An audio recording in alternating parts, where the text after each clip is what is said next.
Hello everyone. So today we're going to talk about the topic of mountain. What is the meaning of the parable of mountain in the Bible? So let's straight away jump into the class content today. First of all, when you wanted to understand what is the meaning of a parable, we need to understand first what is the physical characteristic of that parable. When you see mountain, what is the physical characteristic of a mountain? Inside the mountain, there is trees, there is animals, there is birds, there is river, and there is spring, right?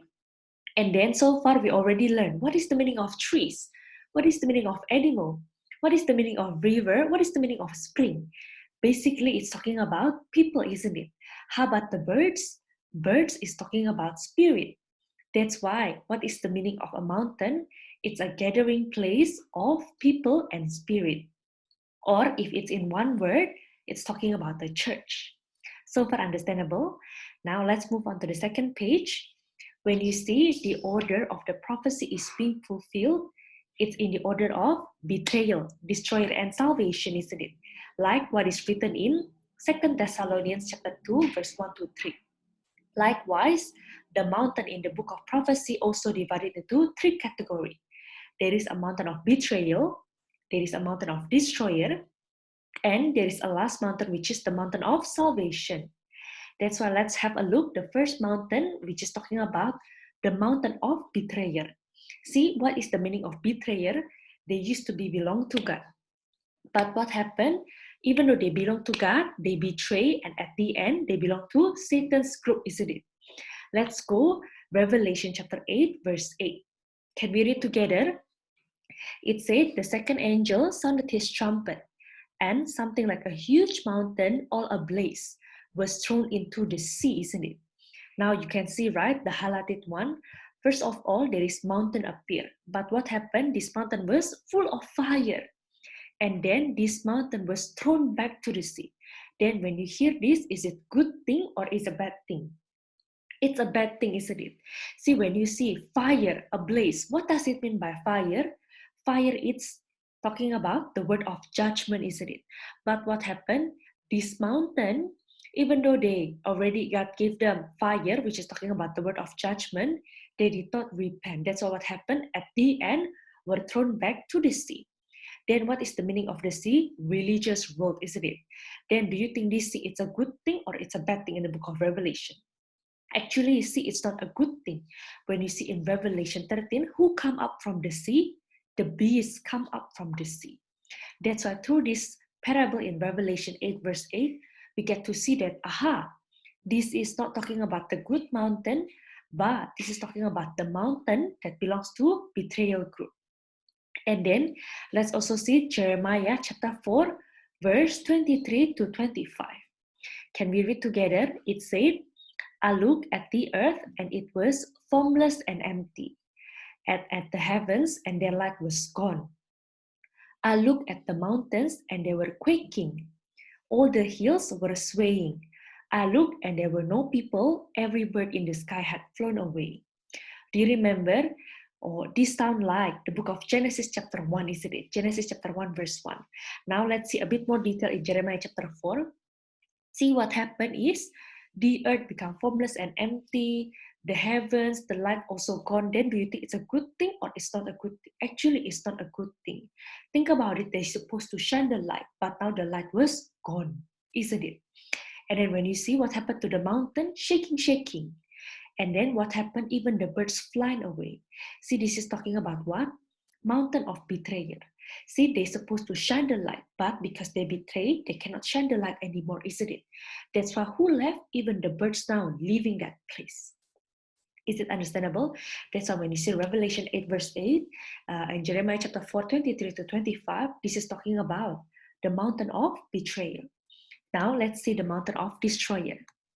Can we go and have a look in Jeremiah chapter 51, verse 25? Can we read together? See what does it say? I am against you, O destroying mountain, you who destroy the whole earth, declares the Lord. I will stretch out my hand against you, roll you off the cliffs, and make you burn out mountain, isn't it? See, when you see here, what appear is not betrayal mountain, it's not mountain of salvation, but destroying mountain. Think about it, everyone. If it's physically, can a mountain destroy you? Cannot, isn't it? But this is a what? This is a parable. It's talking about destroyer group, destroyer entity, and God put them as a parable as destroying mountain. Then what does it mean by destroying mountain? Since the beginning, they also already belong to destroyer group. Since the beginning, they also belong to Satan already. Is it understandable so far? Now let's see Revelation 6:12 to 13 and then 15 to 16. This one is a little bit hard, but for sure now we can understand about it because we already learned many parables so far. Can we go and have a look first of all, verse 12 to 13? See what does it say? I watched as he opened the sixth seal. There was a great earthquake. The sun turned black like a sackcloth made out of goat hair. The whole moon turned blood red, and the stars in the sky fell to the earth. As fig drop from a fig tree when shaken by a strong wind. See, when you see sun, moon, and star. Do you remember when we talk about sun, moon, and star? When we talk about Revelation 12, there is woman wearing sun, moon, and star. And how does it connect with Genesis chapter 37? Basically, sun, moon, and star are in heaven, isn't it? Sun, moon, and star are in heaven. That means they belong to God. When you see since the time of Genesis, when you see sun, moon, and star, actually they are referring to who? Jacob's family. God's chosen people, God's chosen family. It's the same. When you see in Revelation 6:12 to 13, the sun, moon, and star also talking about what? The heaven, God's family belongs to God, isn't it? But what happened? Now become darkened, cannot shine the light anymore. It's fallen. Then do you think it's a good thing, everyone? No, it's not a good thing. Think about it. If they belong to God, they're supposed to shine the light. But what happened at this time? It's darkened, cannot shine the light anymore. What is the reason? They betray. God's chosen people, the one that belongs to God, they're supposed to shine the light, but they betray. That's why they cannot shine the light anymore. Then let's see what happened in verse 15 to 16. Actually, it's quite interesting. You know why? After they betray, they hide in a mountain. Let's go. Let's read together verse 15 to 16. Then the kings of the earth, the princes, the generals, the rich, the mighty, and everyone else, both slave and free, hide in the caves and among the rocks of the mountain. They called to the mountain and the rocks, fall on us and hide us from the face of him who sit on the throne and from the wrath of the Lamb. See what happened is, who is the kings here? See, if the nation is talking about God's nation, who become the king? Pastor becomes the king. See what happened at that time is, sun, moon, and star is talking about God's chosen family. They're supposed to shine the light, but what happened? They betrayed. They cannot shine the light anymore. Then what happened? To protect them from the wrath of God, they hide himself from God through the mountain. Then which mountain do you think? From destroying mountain. I will give you example. Back then, when I was in high school, I have a curfew at 9 p.m. Can you imagine? At year 12, I still remember at 18 years old, my curfew is 9 p.m. So what happened if I go home at 10 p.m.? For sure, my dad will scold me, isn't it? Will give me wrath. That's why, what do? I hide myself. I protect myself from my father's wrath. Through who? Through my mom. My mom become my mountain. Mom, help me! Like that. My mom become my mountain. Do you understand? It's the same.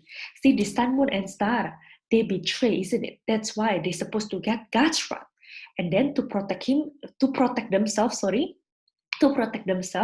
what do? They hide himself from God's wrath through the destroying mountain.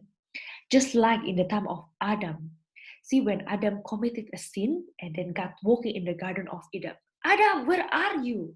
What did Adam say? I'm scared. I'm naked. That's why I hide myself behind the tree. Do you understand? Then who is it talking about? Talking about destroyer group. Is it understandable so far? So this is the mountain of destroyer. Now let's see the last mountain, which is the mountain of salvation. The place where we must belong to, isn't it? Can we go and have a look? Book of Psalm, chapter 132, verse 13 to 14. What does it say there? For the Lord has chosen Zion. He has desired it for his dwelling place and said, "This is my resting place forever and ever. Here I will sit enthroned, for I have desired it." Everyone, where this God gonna come back? Is it to Mount Buller? Is it to Mount Everest? No, isn't it? There is a specific place that God already chose. Where is that? That is Zion. And then this name Zion already appeared many places in the Bible, not just in the book of Psalm.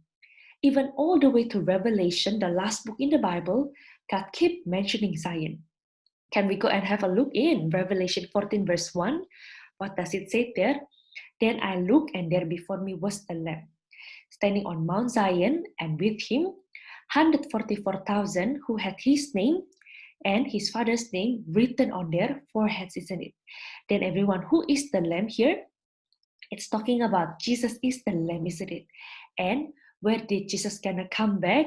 In Mountain Zion. And then who else is in that place? There is also 144,000 in that place. So far understandable? Understandable, yeah, so far. So basically, so far I just recap about there is three types of mountain, which is mountain of betrayal, mountain of destroyer, and mountain of salvation. Now let's go and see a little bit more detail about this mountain of salvation. Who will be here? Who will be in this mountain, and how can we go to this mountain, isn't it? Let's go. Who will be here? When you see Revelation 14 verse 1, standing beside the Lamb, there is 144,000, isn't it? To see more detail about this 144,000, let's go to Revelation chapter 7 verse 1. When you see chapter 7 verse 1 all the way to verse 8, it's talking about this 144,000. This 144,000 came from 12 tribes. In each tribe, there is 12,000. That's why 12 times 12,000 becomes 144,000. So far understandable. So when you see who is in this place, there is the Lamb. There is 144,000, and not just 144,000. When you read verse 9, who gonna appear? There is great multitude in white. Do you understand? So everyone, if people say to you, "Oh, you know what? It's only 144,000 gonna be saved." Is it correct or not correct? Of course, it's not correct. Why? The Bible clearly said there will be great multitude in white as well. Great multitude in white that no one could count. So far understandable? Then, how can we go there, isn't it? Why? Because we need to go there, we must be belong to Mount of Salvation. Everyone, should you belong to the mountain of betrayal? No, isn't it? Should you belong to mountain of destroyer? Of course no. Where do we must belong to? We must belong to mountain of salvation. Then everyone, we must know how to get into that mountain. Why?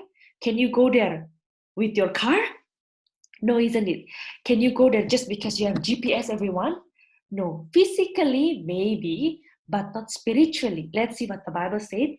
Can we go to the book of Psalm 43 verse 3? What does it say there? "Send me your light and your faithful care. Let them lead me. Let them bring me to your holy mountain, to the place where you dwell." Everyone, how can we go there? Through the light, isn't it? With this light, God will guide our footsteps to come to this holy mountain, the mountain of salvation, the church of truth. So everyone, not through your car, not through GPS, but through one thing, which is the light. Or it's talking about what? The words, isn't it?